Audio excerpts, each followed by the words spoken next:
자, 여러분 오늘은 한국 코인 투자자들이 진짜 주목해야 할 얘기를 들고 왔어요. 미국에서 지금 굉장히 큰 법이 통과 직전까지 갔어요. 이름이 클래리티 액트, 우리말로 풀면 디지털 자산 시장 명확화법.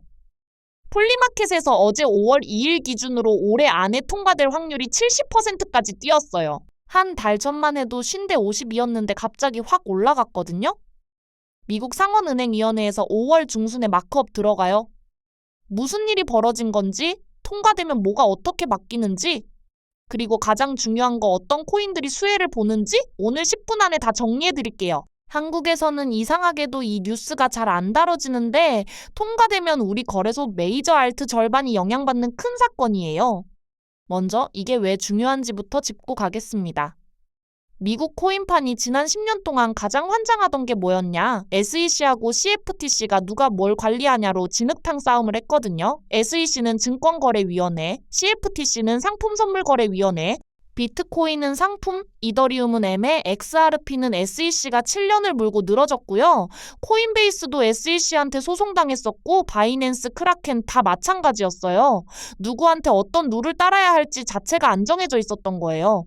미국 헤지펀드들이 코인 못 사는 이유 1번이 바로 이 법적 불확실성이었거든요. 메릴 린치 같은 곳들이 진짜 들어오고 싶어도 변호사들이 막았어요. 클래리티 액트가 바로 그 영토 분쟁을 한 번에 정리하는 법입니다. 법안의 정식 명칭은 디지털 에셋 마켓 클래리티 액트 오브 2025. 법안 번호는 HR 36333이에요. 발의자는 하원금융서비스위원회 위원장 프렌치 힐 의원, 공화당 아칸소 출신이고요. 지난해 2025년 5월 29일에 발의됐어요. 이 법안이 뭘 하느냐? 한 줄로 요약하면 미국 안에서 디지털 자산이 정확히 뭐고 누가 어떤 룰로 감독하는지를 처음으로 연방법에 박는 법이에요. 지금까지는 사례별로 SEC가 칼을 휘두르거나 법원 판결을 기다려야 했는데 이제 룰북을 만든다는 거죠. 동시에 안티-CBDC 법안도 합쳐졌어요. 즉 연방준비제도가 의회 동의 없이 중앙은행 디지털화폐 못 만들게 막는 조항도 같이 들어가 있습니다. 진짜 놀라운 건 하원에서 어떻게 통과됐냐는 거예요. 작년 7월 17일에 표결을 했는데 결과가 찬성 294, 반대 134. 이게 뭘 의미하냐면 민주당 쪽에서도 78명이나 찬성표를 던졌다는 뜻이에요. 미국 정치판에서 지금처럼 양극화된 상황에 이 정도 압도적 양당 지지는 흔치 않거든요. 그 주를 의회에서 크립토 위크라고 불렀어요. 같은 주에 스테이블 코인 법인 지니어스 액트도 통과됐고 그건 트럼프 대통령이 7월 18일에 바로 서명했어요. 미국 의회가 코인 친화로 확실히 돌아섰다는 신호였습니다. 트럼프 행정부도 1월 출범 직후 디지털 자산 워킹그룹을 만들고 데이비드 섹스를 백악관 코인차르로 임명했어요. 입법부와 행정부가 같은 방향으로 미는 그림이에요. 그럼 이 법안이 정확히 뭘 하느냐? 핵심은 토큰을 세 종류로 정확히 분류해버리는 거예요. 첫째, 디지털 커머디티, 즉 디지털 상품. 비트코인이나 이더리움처럼 그 가치가 블록체인 자체에 작동해서 나오는 토큰이고 이건 CFTC 관할이에요. 둘째, 인베스트먼트 컨트랙트 어셋, 투자계약 자산. 자금 조달 목적으로 발행돼서 SEC 감독을 받는 토큰이고요. 셋째, 퍼미티드 페이먼트 스테이블 코인, 결제용 스테이블 코인. USDC나 PYUSD 같은 거고 SEC와 CFTC 공동 감독. 이렇게 세 박스에 나누고 각자 룰을 다르게 적용해요. 그리고 NFT나 게임 아이템 같은 디지털 콜렉티블, 디지털 툴 카테고리도 별도로 정의해서 증권법 적용 대상에서 빼줍니다. 두 번째 핵심은 영토 정리입니다. CFTC한테 디지털 커머디티 현물 시장의 독점 관할권을 줍니다. 익스클루시브 주리스딕션이라는 단어를 써요. 거래소도 브로커도 딜러도 다 CFTC 밑으로 등록하게 해요. 반대로 SEC는 토큰을 처음 ICO 같은 걸로 팔 때, 그러니까 자금 조달 단계만 관할해요. 일단 그 토큰이 시장에서 거래되기 시작하면 CFTC 영역이에요. 결과적으로 SEC가 사후에 갑자기 들이닥쳐서 이건 증권이라고 소송 거는 패턴이 사라지는 겁니다. 미국 코인 거래소들이 가장 원했던 게 정확히 이거예요. 코인베이스가 SEC하고 1년 넘게 소송했던 그 모든 게 법으로 깔끔하게 정리됩니다. 세 번째 핵심은 머추어 블록체인 시스템, 성숙한 블록체인이라는 새 개념을 도입한 거예요. 어떤 토큰이 디지털 커머디티 자격을 얻으려면 그 블록체인이 4가지 조건을 충족해야 해요. 첫째, 거래나 검증이나 거버넌스에 참여할 수 있게 실제로 작동할 것. 둘째, 오픈소스 코드로 짜여 있을 것. 셋째, 미리 정해진 투명한 룰로 돌아갈 것. 넷째, 단일 인물이나 그룹이 통제하지 않을 것. 그리고 토큰의 20% 이상을 한 사람이나 그룹이 가지면 안 됨. 한마디로 진짜로 탈중앙화됐는지 보겠다는 시험입니다. 그리고 디파이 보호 조항도 강합니다. 자기 지갑 보관 권리, 노드 운영, 코드 배포, 지갑 개발 같은 비수탁 활동은 SEC와 CFTC 관할에서 명시적으로 빼줘요. 자, 그럼 진행 상황 보겠습니다. 하원은 작년 7월에 통과시켰는데 상원에서 쭉 막혀 있었어요. 1년 가까이 발이 묶였죠. 가장 큰 이유는 스테이블 코인 이자 문제. 코인베이스 같은 거래소들이 USDC 보유자한테 보상을 주거든요. 이걸 은행 예금 이자처럼 보면 안 되냐. 이게 분쟁의 핵이었어요. 미국 스테이블 코인 시장이 지금 약 3,170억 달러. 우리 돈사 130조 원 규모거든요. 은행 로비가 죽기 살기로 막았고요. 이대로면 사람들이 은행에서 돈 빼서 스테이블 코인으로 다 옮길 거다 하는 공포 때문이었어요. 미국 은행협회 ABA 같은 단체가 의원들 사무실 매주 두드리면서 막았어요. 이걸 못 풀면 법안 자체가 8월 의회 휴회 전에 못 통과되는 상황이었어요. 그런데 5월 2일 사흘 전에 진짜 큰일이 터졌어요. 상원은행위 소속 톰 틸리스 공화당 의원이랑 안젤라 알소브룩스 민주당 의원이 양당 합의안을 발표했어요. 핵심은 이거예요. 스테이블 코인을 그냥 들고만 있어서 받는 패시브한 이자, 즉 은행 예금 이자랑 경제적으로 동일한 보상은 금지. 하지만 거래소를 활용하거나 거버넌스에 참여하는 활동 기반 리워드 프로그램은 허용.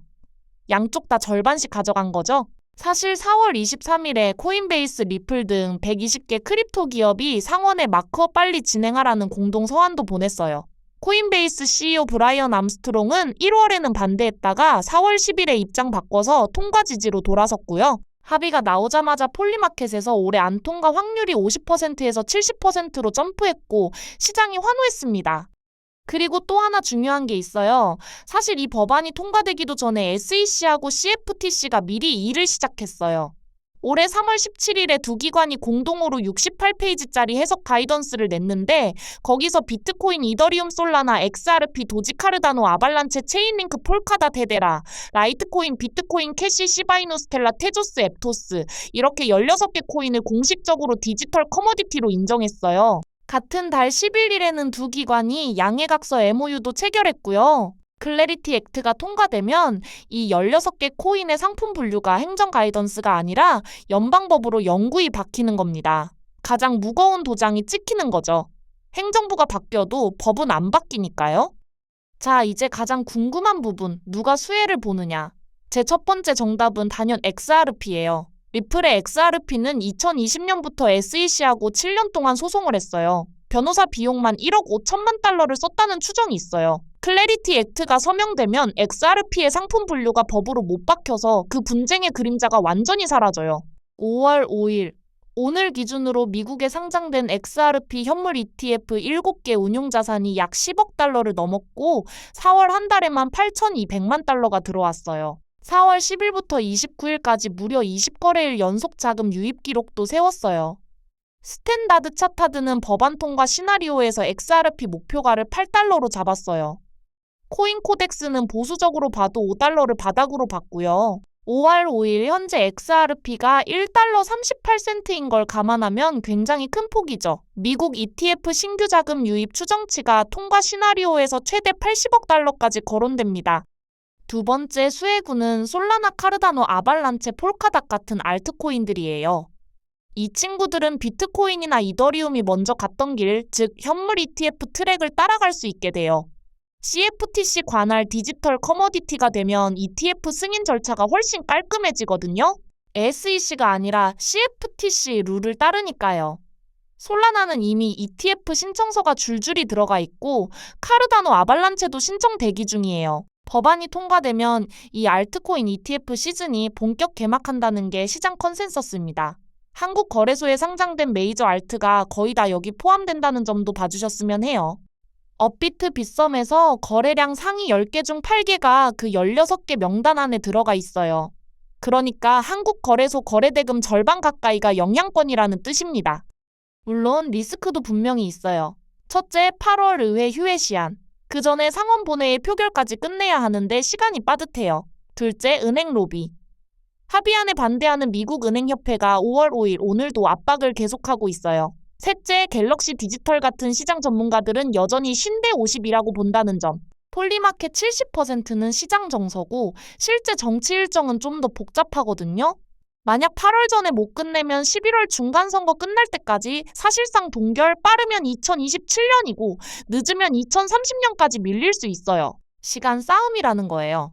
그리고 또 하나, 상원은행이 일부 민주당 의원들이 주별 권한 이슈를 들고 다시 흔들 가능성도 남아 있어요. 통과 직전에 혹이 하나 더 붙을 수도 있다는 거죠. 자, 정리하겠습니다. 클래리티 액트는 지난 10년 미국 코인판의 가장 큰 스트레스를 한 번에 푸는 법이에요. SEC와 CFTC 영토 분쟁 종결, 토큰 분류 명확화, 진정한 탈중앙화 테스트 도입, 그리고 디파이 자기 보관 권리 보호. 지금 폴리마켓 70%, 5월 중순 상원 마크업 8월 전 통과를 노리고 있고요. 통과되면 XRP가 가장 크게 웃고 솔라나, 카르다노, 아발란체 같은 메이저 알트들이 ETF 트랙을 본격 열어요. 한국 투자자 입장에서는 5월 한 달 동안 워싱턴 정치 캘린더만 잘 따라가도 충분히 의미 있는 신호를 받을 수 있을 거예요. 트럼프가 4월 말하라고 해서 은행한테 절대 안 진다고 공언한 만큼 정치적 모멘텀도 강합니다. 오늘은 여기까지. 다음에 또 큰 이슈로 찾아뵙겠습니다. 감사합니다.